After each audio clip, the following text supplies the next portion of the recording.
Hi, check out this fun guy. He's a mushroom robot. He's got a tuck spot on the front and one on the back, and he's a long pocket, and his arms and legs can move. Stay tuned so you can see how I made this little mushroom robot.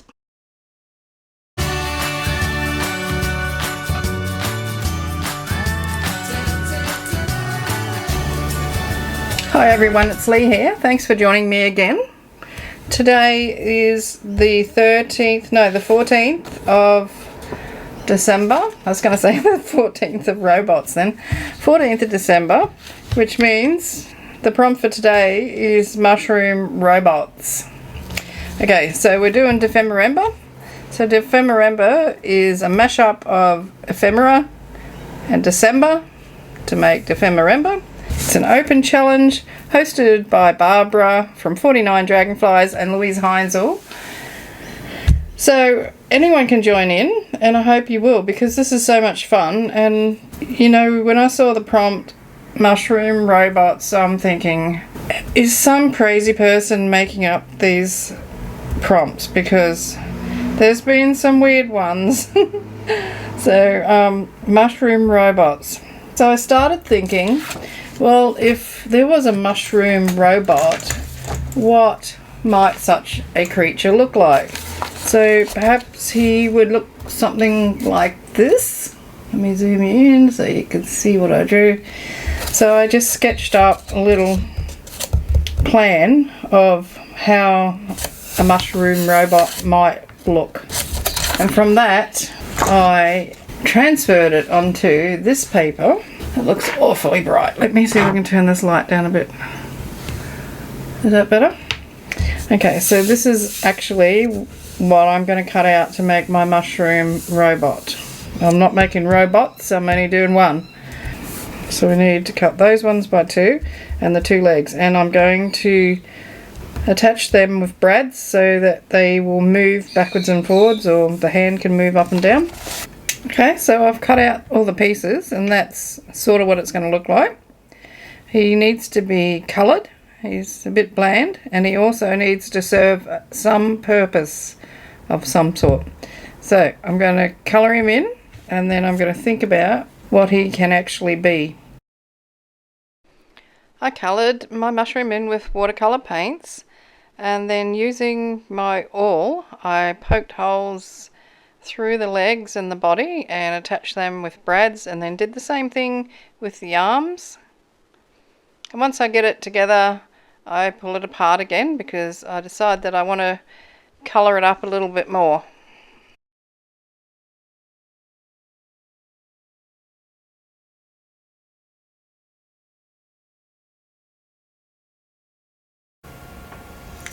I've dismantled my mushroom because I want to grunge it up a bit. I thought it's looking a bit too fairy tale at the moment, so it's got to be grungier than this.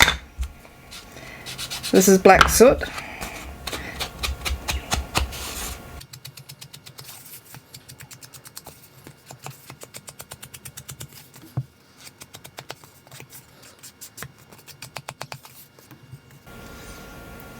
Now I've got some vintage photo. I want to put some of that on there, and I've got a stencil which I think will lend itself really well to this mushroom. It's like just cracks in concrete or something like that. Not sure where it came from.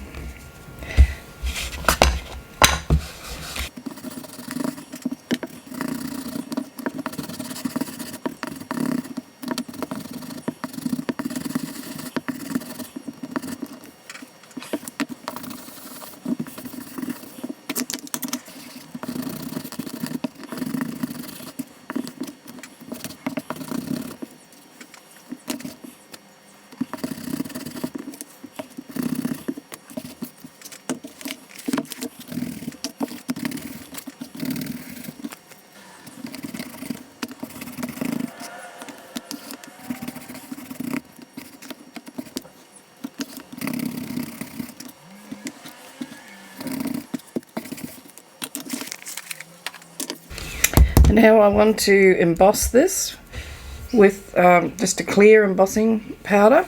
I want to put some splotches on it first.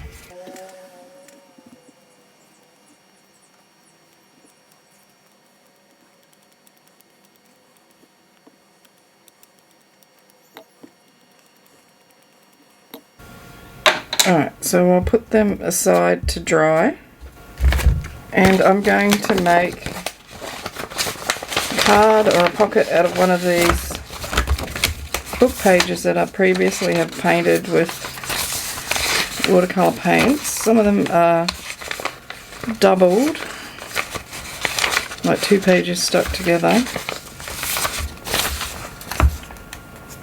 I kind of like this one. It depends on what the robot looks like against it. It's still wet, so I need to be careful. So no, it doesn't stand out enough against that. It's good on that one, and that one, and that one, which is only a single page. Don't mind it on that. Quite like it against the purple. No, I like it against that. So the one that I thought I would use is the one that it doesn't look any good against. Go figure. It's the way it works out sometimes, isn't it? So now I've just got to decide amongst these ones which ones. That's a good one because a lot of the page is covered. Okay, so that's the contender. So that's rules that one out. That one,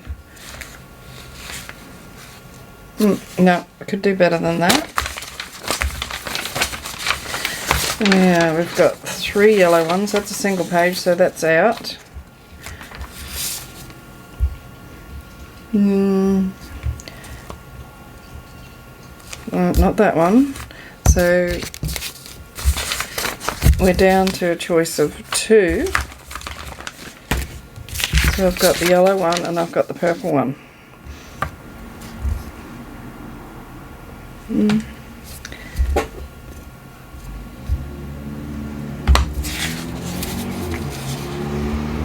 Yellow or purple? Yellow or purple? I like the way the purple and the red go together because they're opposite each other on the colour wheel, or sort of opposite. And the yellow is definitely opposite the purple, so I'm going to choose that one. And I'm going to make this into what? I thought an envelope, but it might be something else. So it's either going to be an envelope, a card, or a tag. So I've got this bit of coffee dyed paper. I'm not sure how much would be seen, so I'd just like it to be covered in something reasonably nice, just in case.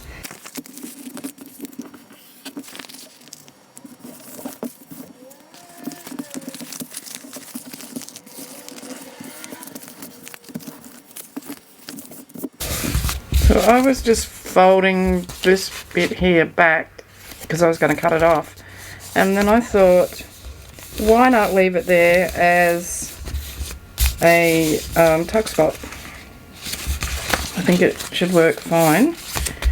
So what I will do is, this is going to be the turned up. So I just need to work this out before I go cutting anything off and gluing anything down. This will be the bottom.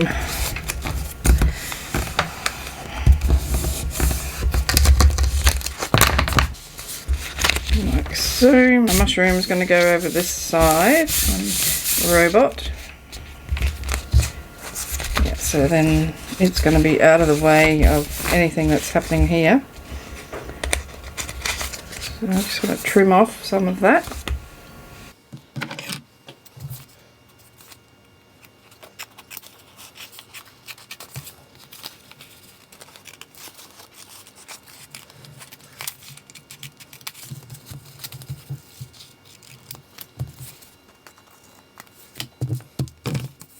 trim along here to tidy that edge up a bit.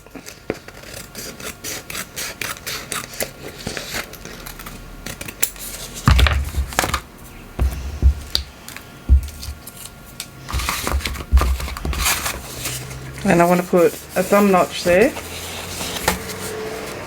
Now, I like my thumb notches big. Now hopefully this is going to go through because the glue's not dry. Okay.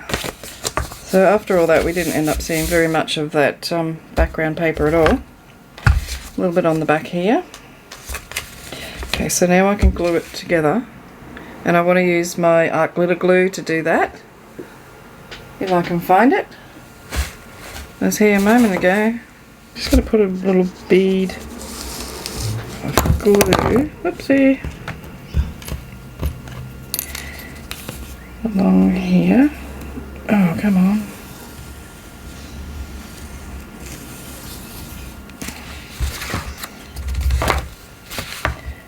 And okay, there. And then along this bit. I did think about using this bit as an extra tuck spot, but I changed my mind. That bit there I meant. So the tuck spot's going to be here. And it needs a little bit more glue.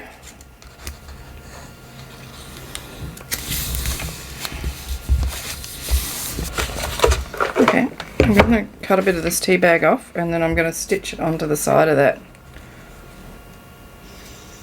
I changed my mind about doing any stitching, and I also changed my mind about having that flap over that, so I put it underneath and I've just simply glued on that tea bag.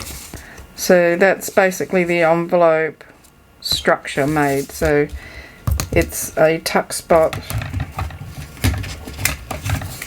here and it's an envelope there. So I want to now ink around this. I'm going to use the black soot to do that. Alrighty, so everything's been inked around and I just did a little bit of stenciling on the back. So here's my little mushroom robot. He's been put back together. I had to shorten his legs and cut his body down a little bit because he wouldn't fit on the card, on the envelope properly. So he fits on there nicely now. And I'm going to put that in there for him to stand on. Now I want him to have some row body type bits, so I think he needs to have a clock. And because he's an old-fashioned mushroom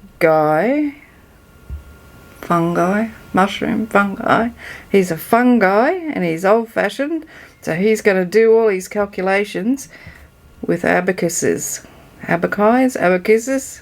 He has two. He has an abacus there and an abacus there. And I've got some clock bits or watch pieces here. I thought I might stick a couple of them on. Oh, I've got to show you. I gave him little shoes. He's got laces there. I might even tie some laces on there. So he will sit there on the envelope, and I wanted him to have some sort of function. So when I put him on the envelope, I'm not going to glue on this side here.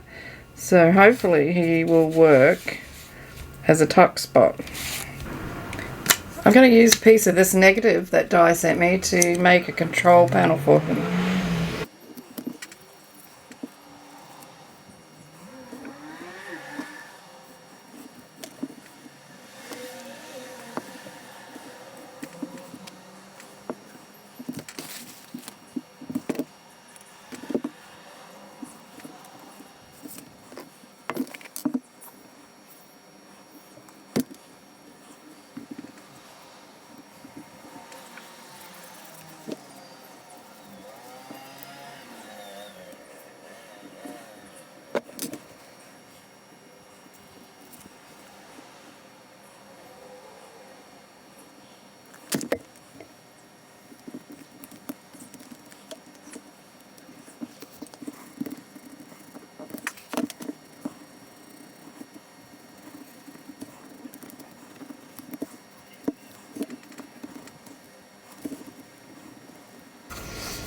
Okay, so that's the 8th prompt for the 14th of December.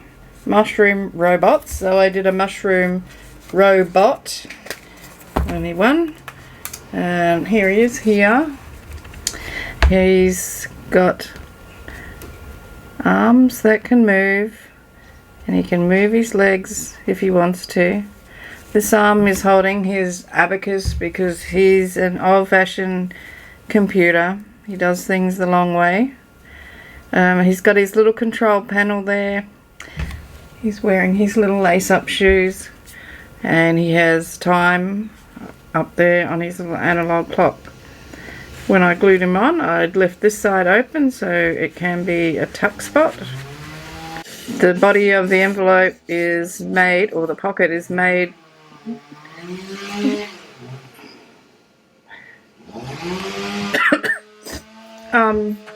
someone's using a chainsaw. So got some fabric from dye, some lace from dye, a little bit of stained cheesecloth, and a little cluster of threads there. So here's a long pocket, so we can hold a long tag, and on the other side it's got a little tuck spot so a card or another tag can go in there. That is tea bag that Di sent me, and I've stenciled the back of the book page. And he's just going to sit here because I think he complements this page really nicely. And because he's a use me on both sides type of guy, I'm just going to clip him in. Let's lower him down a bit so we can see the Effie. So that's day 8 done. What do you think? I think it's pretty cute. I would never have made anything like this if it hadn't been for the prompts, so I still love this. This is my favourite. This one's had the most views. Alright, that's it for today. We have a bit of a break and then come back on the 18th, and the prompt is plaid and polka dots, please touch.